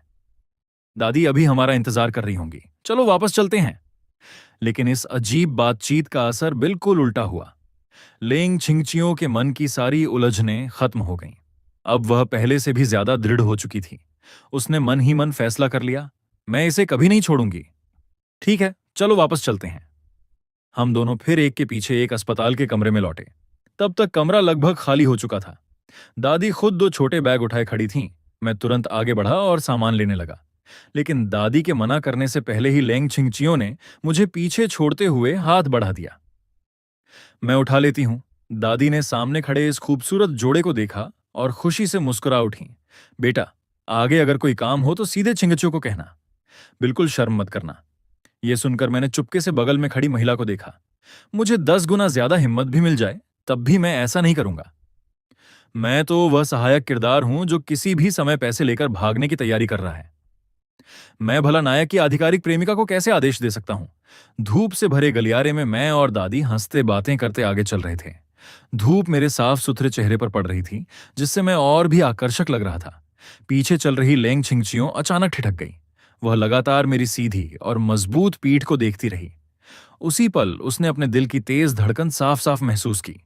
कुछ देर बाद हम पार्किंग में पहुंचे। नौकरानी ने दादी को कार में बैठा दिया, लेकिन दादी ने कार का दरवाजा पकड़कर मुझे जोर जोर से बुलाया, बेटा, अब तो शाम हो गई है, आज रात तुम्हें मेरे घर खाना खाने जरूर आना होगा। उनका निमंत्रण बेहद गर्मजोशी भरा था, लेकिन मैंने तुरंत सिर हिलाकर मना कर दिया। लेंग परिवार के पुराने घर जाकर खाना खाना? बिल्कुल नहीं। मैं पहले ही पता कर चुका था कि अस्पताल से छुट्टी मिलने के बाद दादी उसी घर में रहने वाली हैं जहां लेंग छिंगचियों के माता पिता रहते हैं, और किताब में साफ लिखा था कि लेंग छिंगचियों की मां मुझे बिल्कुल पसंद नहीं करती। अगर मैं वहां गया तो सीधा जाल में फंस जाऊंगा। ऊपर से मैं किसी भी समय ब्रेकअप फीस लेकर निकलने वाला था। नायिका के परिवार से और ज्यादा जुड़ना मेरे लिए बेहद खतरनाक था। इसलिए मैंने जल्दी से विदा ली और वहां से निकल गया। पीछे खड़ी लेंग छिंगचियों काफी देर तक मेरी जाती हुई पीठ को देखती रही। उसकी आंखों में सोच विचार के भाव थे। अगली सुबह मैं ऑफिस में बैठा फाइलें देख रहा था। तभी मेरा नया सहायक छीफे ही उत्साह से आधा सिर अंदर डालकर बोला, छोटे मुंह साहब, रिसेप्शन पर आपके नाम एक फूलों का गुलदस्ता आया है। कंपनी की असली कमान संभालने के बाद अब हर कोई मुझे सम्मान से मुंह साहब कहने लगा था। चीफ हेई ने गुलाबी गुलाबों और सफेद बेबी ब्रीथ फूलों का एक विशाल गुलदस्ता मेरी मेज पर रख दिया। पैकिंग इतनी शानदार थी कि देखकर ही पता चल रहा था कि इसकी कीमत कम नहीं होगी। मैं हैरान रह गया। क्या मेरी छवि इतनी सुधर गई है कि कोई अमीर गुप्त प्रशंसक भी निकल आया? मेरे होंठों पर मुस्कान आ गई। मैंने उत्सुकता से कार्ड निकाला। देखता हूं आखिर कौन सी खूबसूरत महिला इतनी समझदार निकली। लेकिन जैसे ही कार्ड खोला, मेरे चेहरे की मुस्कान जम गई। कार्ड पर लिखा था, काम अच्छे से करना, आराम करना मत भूलना, लेंग छिंगचियो। उन 3 शब्दों को देखकर मुझे ऐसा लगा जैसे सिर पर बिजली गिर गई हो। मैंने अविश्वास से अपनी आंखें मलीं और दोबारा देखा, लेकिन नाम वही था, वही पागल औरत। इसे आखिर हो क्या गया है? ब्रेकअप की बात तो दूर, अब ये फूल भी भेज रही है।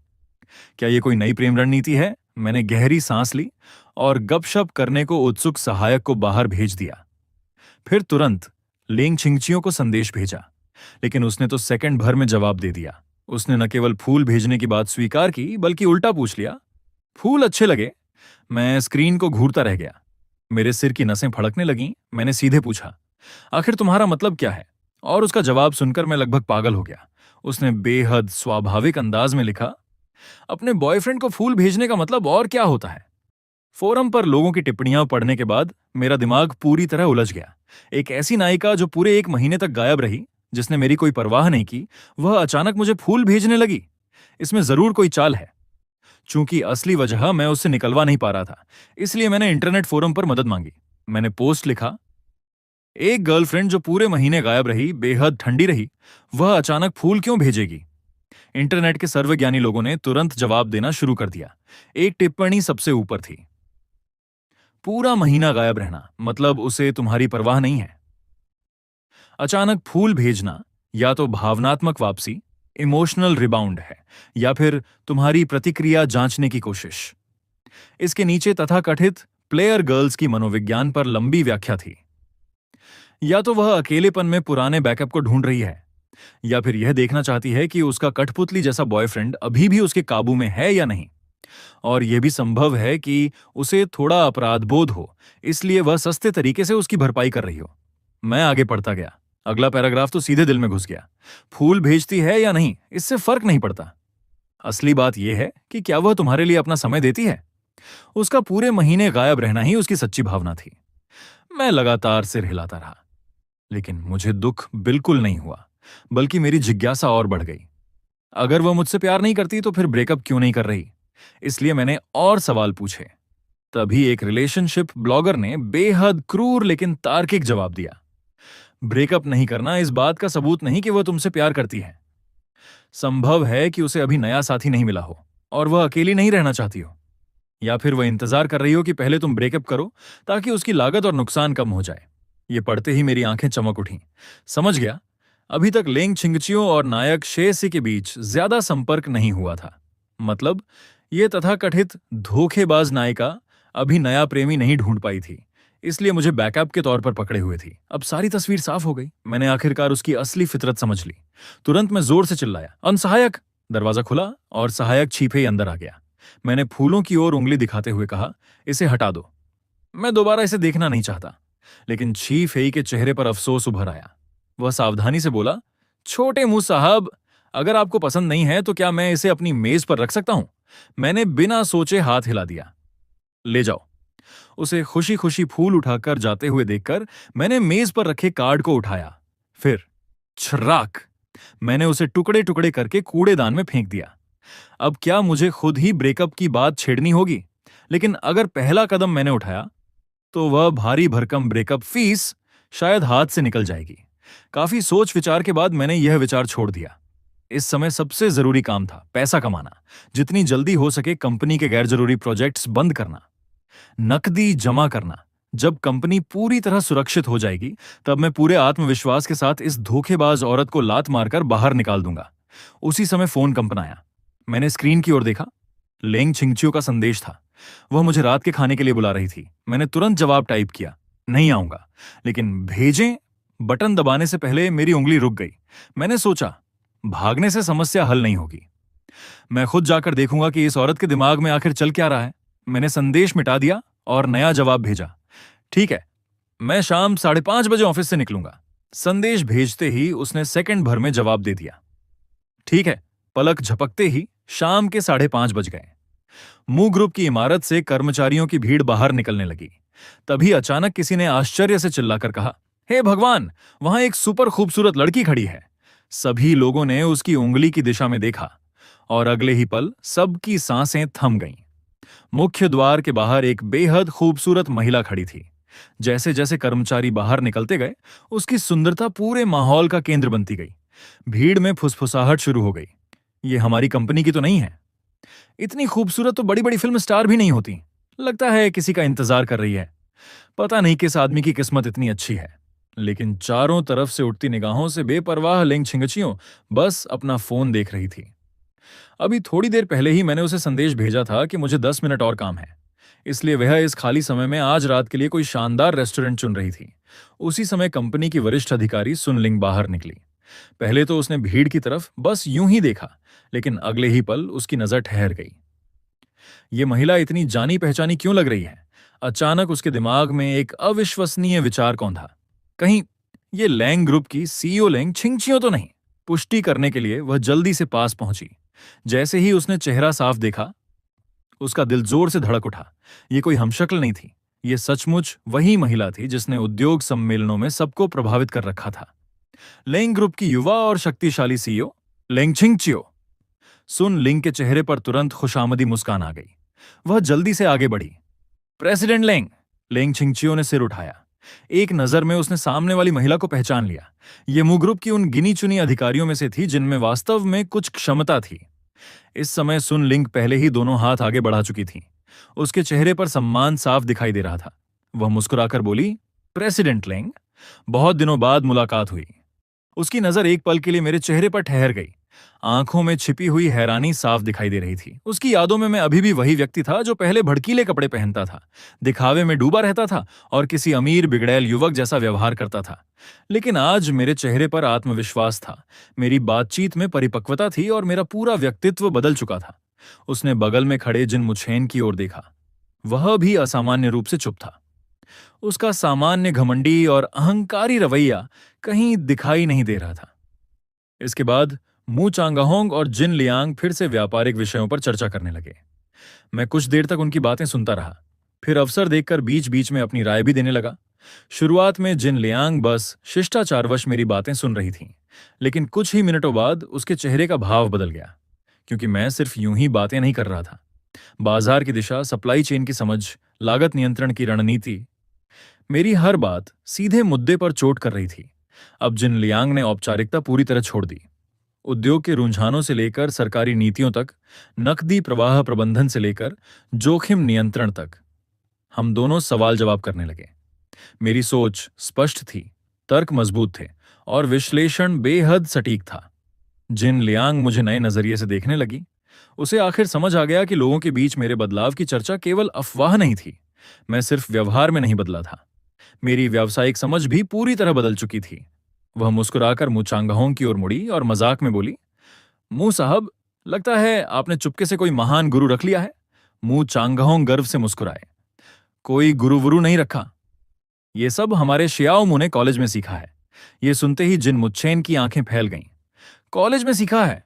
उसे लगा जरूर झूठ बोला जा रहा है। आखिर हम दोनों ने विदेश की एक ही यूनिवर्सिटी में पढ़ाई की थी। वह अच्छी तरह जानती थी कि असली मैं कैसा था। कई बार तो मुझे असाइनमेंट पूरे करने के लिए दूसरों को पैसे देने पड़ते थे। तो फिर एक ऐसा व्यक्ति जो किसी तरह डिग्री लेकर निकला हो, वह अचानक व्यापारिक विशेषज्ञ कैसे बन सकता है? और सबसे बड़ी बात, अभी जो उच्च स्तरीय व्यापारिक चर्चाएं चल रही थीं, उनमें से आधी बातें तो जिन मुच्छेन खुद नहीं समझ पा रही थीं। लेकिन मैं न केवल समझ रहा था, बल्कि विस्तार से उनका विश्लेषण भी कर रहा था। जिन मुच्छेन मुझे घूरता रह गया। वह पूरी तरह भ्रमित हो चुका था। दूसरी ओर जिन लियांग की आंखों की चमक और भी बढ़ गई। अब उसे पूरा यकीन हो गया था कि मू परिवार का पुनरुत्थान कोई संयोग नहीं है। उससे भी ज्यादा चौंकाने वाली बात यह थी कि मैंने कुछ ही वाक्यों में उसकी उस व्यापारिक समस्या का समाधान बता दिया था जिससे वह कई दिनों से परेशान थी। अब उसे समझ आ गया कि मू कंपनी इतनी तेजी से संकट से बाहर क्यों निकल रही है। अगर यही स्थिति बनी रही तो मू परिवार का भविष्य बेहद उज्जवल होने वाला था। यह सोचकर जिन लियांग ने अचानक अपने बेटे जिन मुचेन की ओर देखा। मुचेन, तुम शियाओ मू के साथ बाहर टहलाओ। मू चांगाहोंग तुरंत समझ गए कि उसका इशारा किस ओर है। उन्होंने भी तुरंत कहा, हां जाओ, दोनों बाहर घूमकर आओ। मैं खड़ा हुआ और जिन मुचेन की ओर हाथ हिलाया। चलो। हम दोनों के जाते हुए पीछे जिन लियांग उम्मीद भरी नजरों से देख रही थी। वह सिर्फ ये नहीं चाहती थी कि उसका बेटा ईमानदारी से माफी मांगे, वह यह भी चाहती थी कि उसका बेटा मेरे जैसे प्रतिभाशाली व्यक्ति से अच्छे संबंध बना सके। हम दोनों विला से बाहर निकल गए। कुछ देर बाद पत्थरों वाली पगडंडी पर चलते हुए मैं अचानक रुक गया। मैंने उसकी ओर मुड़कर देखा। तो बताओ, तुम्हें मुझसे क्या कहना है? जिन मुच्छेन ने होंठ भींच लिए। कुछ सेकंड चुप रहने के बाद उसने आखिरकार कहा, माफ करना, पिछली बार मेरी गलती थी। मुझे तुम्हारा मजाक नहीं उड़ाना चाहिए था और तुम्हें कर्जदार का बेटा नहीं कहना चाहिए था। मैंने मन ही मन सोचा, तो बात इसी बारे में है। फिर जानबूझकर कान की तरफ हाथ ले जाकर बोला, क्या कहा? आवाज बहुत धीमी है, सुनाई नहीं दिया। यह सुनते ही जिन मुच्छेन का चेहरा तुरंत काला पड़ गया।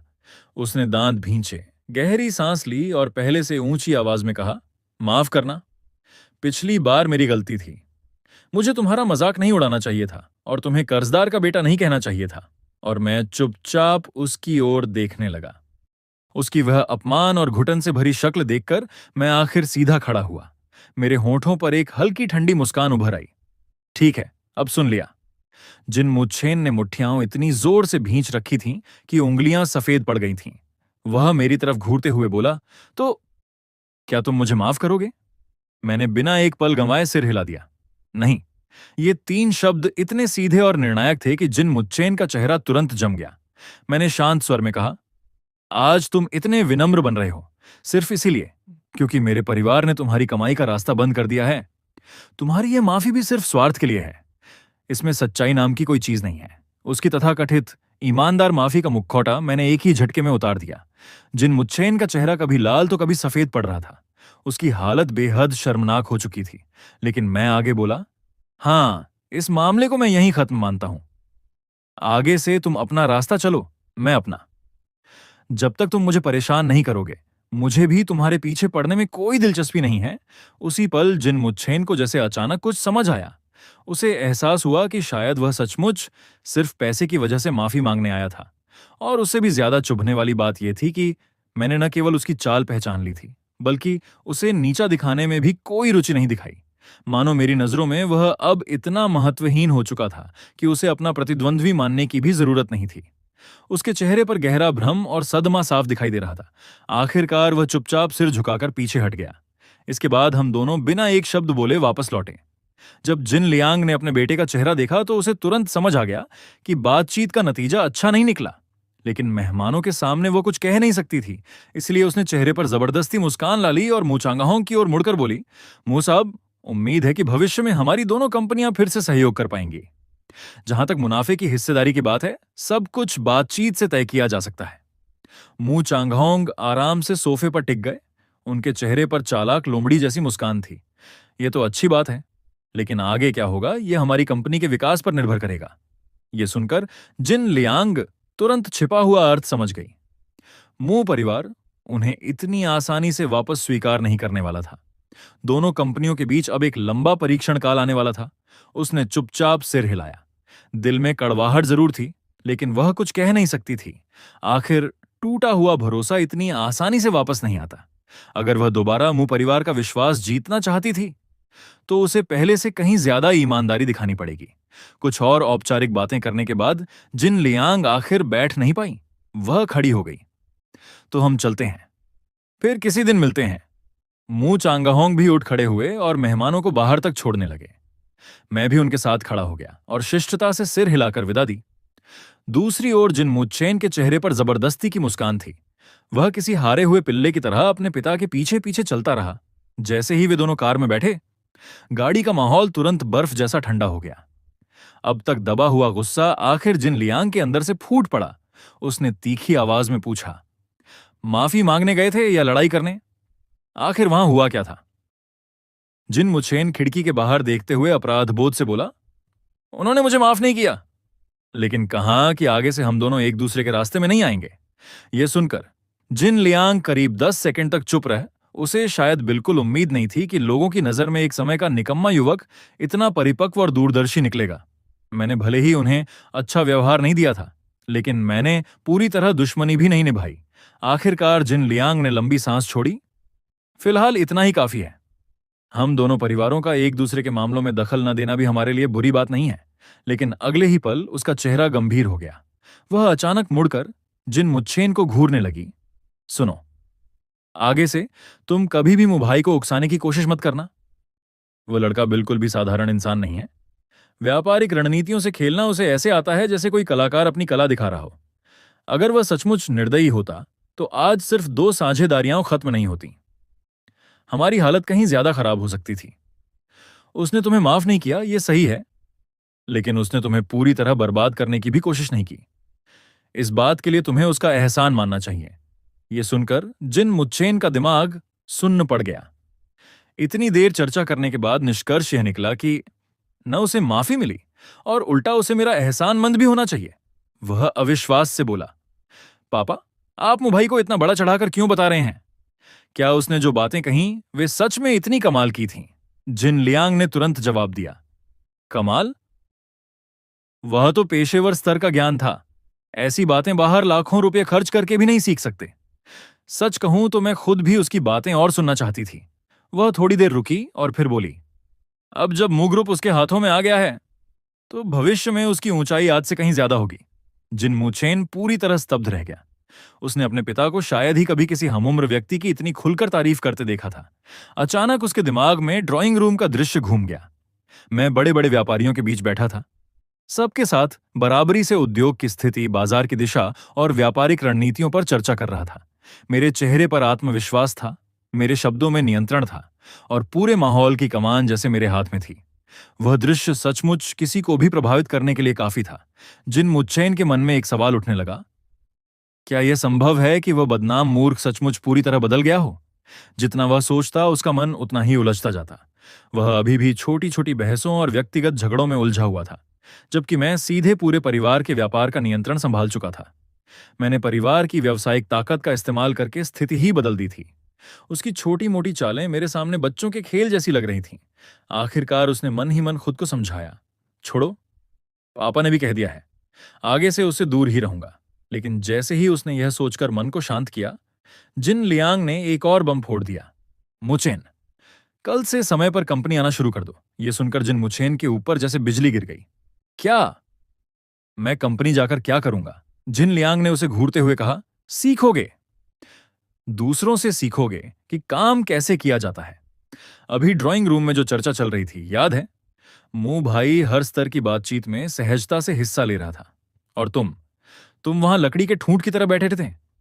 आधा घंटा गुजर गया, लेकिन तुम्हारे मुंह से एक काम की बात नहीं निकली। अगर मुझे सही याद है, तुम और मुंह भाई एक ही यूनिवर्सिटी से पढ़कर निकले हो, है ना? अपने पिता की उस उम्मीद भरी नजर को देखकर जिन मुछेन शर्म से सिर झुका गया। उसने कभी सपने में भी नहीं सोचा था कि एक साधारण सी माफी मांगने की कीमत यह होगी कि उसका आरामदायक फुल टाइम अमीर बेटे वाला जीवन खत्म हो जाएगा। लेकिन उससे भी ज्यादा उसे जिस बात ने परेशान कर दिया था वह यह थी, आखिर मैं कब और कैसे एक टॉप लेवल नालायक छात्र से अचानक इतना सक्षम इंसान बन गया। और इस सवाल का जवाब उसे किसी भी कीमत पर समझ नहीं। आखिरकार जिन मुचेन केवल मायूस चेहरा बनाकर अपनी आखिरी गुजारिश कर सका, पापा, मैं सच में ऑफिस नहीं जाना चाहता। लेकिन जिन लियांग ने बिना किसी दया के उसकी सारी उम्मीदें कुचल दी। बिल्कुल नहीं, कल से तुम नियमित रूप से कंपनी आओगे और बिजनेस सीखोगे। मैं ये नहीं कह रहा कि तुम्हें मुंह भाई से आगे निकलना है, लेकिन कम से कम तुम्हें कुछ तो सीखना पड़ेगा। और एक बात याद रखना, आगे से उन आवारा दोस्तों के साथ घूमना फिरना कम कर दो। मैंने खुद सुना है कि मुंह भाई अब हर दिन समय पर कंपनी जाता है, बारिश हो या धूप, एक दिन भी छुट्टी नहीं करता। यहां तक कि उसने उन लोगों से भी पुराने बकाए पैसे वसूल लिए जिन्हें वह कभी शराब खानों में खर्च कर दिया करता था। लड़का होशियार भी है, मेहनती भी है और दिखने में भी शानदार है। तुम कम से कम उसका थोड़ा सा ही अनुसरण कर लो। जिन लियांग की आवाज में ईर्ष्या साफ झलक रही थी। तुमने अभी मुचांगहोंग का चेहरा नहीं देखा था? उसके गर्व का तो कोई ठिकाना ही नहीं था। सच कहूं तो मुझे देखकर जलन होने लगी थी। जिन मुचेन ये सब सुनकर लगभग रोने की स्थिति में पहुंच गया। आखिर वह केवल धीरे से बोला, ठीक है पापा, मैं कोशिश करूंगा। पूरी जिंदगी उसकी सबसे बड़ी प्रतिभा सिर्फ पैसे उड़ाना रही थी। वह मन ही मन शिकायत कर रहा था, आखिर मैंने क्या बिगाड़ा था? पहले हम दोनों निकम्मे अमीर लड़के थे, अब अचानक वह बिजनेस जीनियस बन गया और मैं तुलना का शिकार हो गया। उधर मुंह परिवार की हवेली में मुंह चांगहोंग आराम से सोफे पर बैठे चाय पी रहे थे। उन्होंने मेरी तरफ देखा और पूछा, शियाओ मो, जिन परिवार के साथ आगे सहयोग करने के बारे में तुम्हारा क्या विचार है? अब तो हाल यह था कि मेरी क्षमता देखने के बाद किसी भी बड़े फैसले से पहले वे मेरी राय जरूर लेते थे। मैंने पानी का गिलास उठाया और शांत स्वर में कहा, जिन लियांग एक विशुद्ध व्यापारी है। उसके लिए सबसे महत्वपूर्ण चीज लाभ है, लेकिन मूल रूप से वे कोई बुरी इंसान नहीं है। जहां तक सहयोग की बात है, हमें अभी थोड़ा और इंतजार करना चाहिए। पहले देखना होगा कि आगे उनका रवैया कैसा रहता है। मेरी संतुलित राय सुनकर मू चांगहोंग संतुष्ट होकर सिर हिलाने लगे। मैं भी यही सोच रहा था। इसके बाद उन्होंने चाय का कप नीचे रखा और आराम से सोफे में टिक गए। उनके चेहरे पर गर्व साफ दिखाई दे रहा था। हमारा शियाओ मुंह सच में दिन ब दिन और भी शानदार होता जा रहा है। मैं मुस्कुराया। पापा, आप मेरी बहुत ज्यादा तारीफ कर रहे हैं। लेकिन मू चांगहोंग तुरंत गंभीर हो गए। उन्होंने सिर हिलाया। नहीं, ये कोई बड़ा चढ़ाकर कही गई बात नहीं है। ये तुम्हारे पिता के दिल की सच्ची भावना है। उनकी बात सुनकर मैं कुछ पल चुप रहा। फिर अचानक मैंने एक ऐसा सवाल पूछ दिया जो सीधे दिल को छूता था। पापा, क्या आपको मेरा अभी वाला रूप ज्यादा पसंद है? मू चांगहोंग ने बिना एक पल सोचे जवाब दिया, बिल्कुल पसंद है। फिर उनकी आंखें धीरे धीरे दूर कहीं खो गईं, मानो वे पुरानी यादों में लौट गए हों। आज का तुम बिल्कुल वैसे ही हो जैसे बचपन में थे। शरारती, होशियार, चंचल और बेहद तेज दिमाग वाले। बल्कि सच कहूं तो बीच के वे कुछ साल ही अजीब थे। उन सालों में तुम बिल्कुल बदल गए थे। तुम में बचपन की कोई झलक दिखाई ही नहीं देती थी। एक पिता के रूप में मुझे अफसोस जरूर होता था, लेकिन मैंने कभी तुम्हें नापसंद नहीं किया, क्योंकि मेरी नजर में जब तक मेरा बेटा खुश है वही सबसे बड़ी बात है। चाहे तुम सैकड़ों अरब कमा लो या एक पैसा भी ना कमाओ। ये कहते कहते उनकी आंखें हल्की लाल हो गईं। लेकिन अब जब मैं तुम्हें फिर से पहले जैसा बनते देखता हूं तो मुझे सिर्फ खुशी ही नहीं होती, मुझे अपने दिल की गहराइयों से गर्व महसूस होता है। उनकी बातें सुनकर मेरे दिल में एक अजीब भावना उठी, मेरी आंखों में भी हल्का कंपन आ गया, क्योंकि एक बात अचानक मेरे दिमाग में बिजली की तरह कौंधी। अगर बचपन वाला मैं और आज वाला मैं अब लगभग एक जैसे हैं, तो फिर बीच के उन वर्षों में मैं ऐसा निकम्मा, मूर्ख और दिशाहीन इंसान कैसे बन गया था? क्या उन सालों में वास्तव में कुछ ऐसा हुआ था जिसे मैं अभी तक नहीं जानता? ये सवाल पहली बार मेरे मन में गहराई से उभरा, और जितना मैं इसके बारे में सोचता गया उतना ही रहस्य गहराता गया। दोस्तों, अब अगला पार्ट जूनियर को होटल ले गया होगा, और खास बात यह है कि उसी एक पार्ट में मैं उसके सभी चैप्टर्स कवर करने वाला हूं। इसके बाद इस कहानी के नए नए भाग लगातार आते रहेंगे, तो इंतजार कीजिए अगले रोमांचक पार्ट का। मिलते हैं बहुत जल्द, तब तक के लिए टाटा, बाय बाय।